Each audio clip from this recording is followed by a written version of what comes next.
جقنا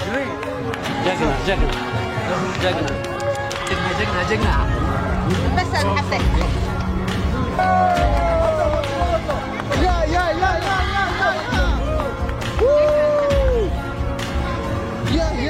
የብስክሌት ዜናዎችን በመዘገብ የሚታወቁት ሳይክሊንግ ኒውስ እና አፍሪካ ራይስ ሳይክሊንግ ስለሷ ዘግበዋል። ለዘርፉ ቅርብ በመሆናቸው የነሱ ብዙ አይደንቅም። ይልቅስ ስለ ብስክሌት ግድ የማይሰጠው ቲኤንቲ ሳይቀር ስለሷ ለመጻፍ ተገዷል። አሁን በብስክሌቱ ዓለም መነጋገሪያዋ ሴት ኢትዮጵያዊቷ ጸጌ ካሳይ ነች። በዩሲአይ የዓለም የብስክሌት ሻምፒዮና የሀገራችንንና በዓለም የአፍሪካን ምርጥ ውጤት ያስመዘገበችው ወጣት ወደ ብስክሌት እንዴት ተሳበች? ብስክሌት መጀመሪያ ገባሁት በአገራችን እኔ የምኖረው አድግድም ከተማ ያው ፕሮጀክት ነበርና ያ እዛ ዛይድ ሀፍቱ የምትባል ተወዳዳሪ ነበረች። በአፍሪካ ደረጃ ብዙ ወርቅ ያመጣች ልጅ ናት። ያው እሳሳይ ነው እኔ የጀመርኩት ማለት ነው። ጸጌ በዓለም ሻምፒዮናው ባስመዘገበችው ውጤት ደስተኛ ነች። የልቧንም አድርሳለች። አሪፍ ጨዋታ ተጫውቻለሁ ብዬ ተስፋ አደርጋለሁ። ለውጤቱ ያው ፈጣሪ ያውቃል። እኔ ያመጣሁት ውጤት በጣም አሪፍ ነው። ለቀጣይ የመጀመሪያ ስለሆነ ዓለም ሻምፒዮና የተሳተፍኩት ቀጣይ አመት ግን ውጤት አመጣለሁ ብዬ ተስፋ አደርጋለሁ። በጣም ነው ደስ ያለኝ። በቃ ፕሬዝዳንቱ መጥቶ ሰላም ሲለኝ በጣም ነው ደስ ያለኝ። በቃ እኔ በቃ ቅደም እንደዛ ነበረ። የመጀመሪያ ስለሆነ ብዙ ትምህርት ወስዳለሁ። በቃ ቶፕ10 እገባለሁ ብዬ ግን አቅዴ ነበር። ያው ፈጣሪም አግዞኛል።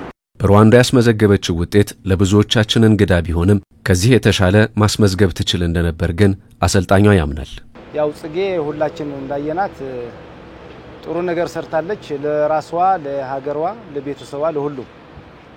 ስለዚህ በጣም ፈጣን እድገት ነው ያላት። ያው እዛ የነበረ ውድድር እሷን የሚመች ነበረ። ፊልድዋ እሱ ተመሳሳይ ስለነበረ በዚህ ያህል ብቃቷ ታሳያለች የሚል ግን ያው ፍራቻ ስለነበረን ይሄንን በጣም ትልቅ የዓለም መድረክ ስለሆነ እና በጣም ጥሩ ነገር ነው ያየነው። በራዕይ በዓላማ ስለሰራች ደግሞ ይሄንን ውጤት ልታገኝ ትችላለች እና በጣም ዲሲፕሊን ለስፖርቱ ያላት ግንዛቤ ከፍተኛ ስለሆነ ይህንን ውጤት ይገባታል የሚል ሐሳብ አለ።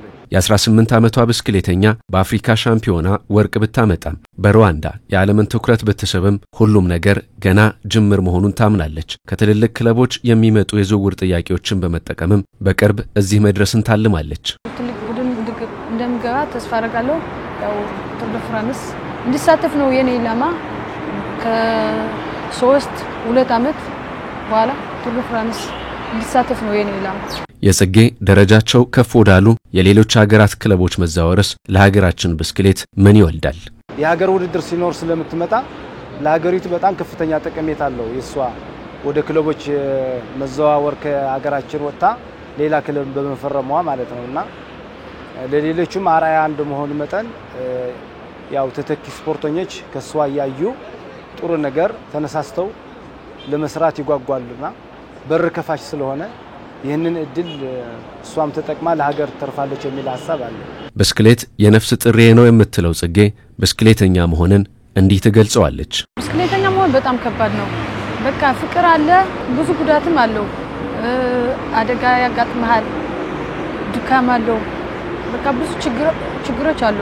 ግን ያው የምትወደው ስራ ስለሆነ በቃ በፍቅር ነው ሁሉ ድካማችን አደጋችን ቢደርሰንም በቃ በፍቅር ነው የምናየው።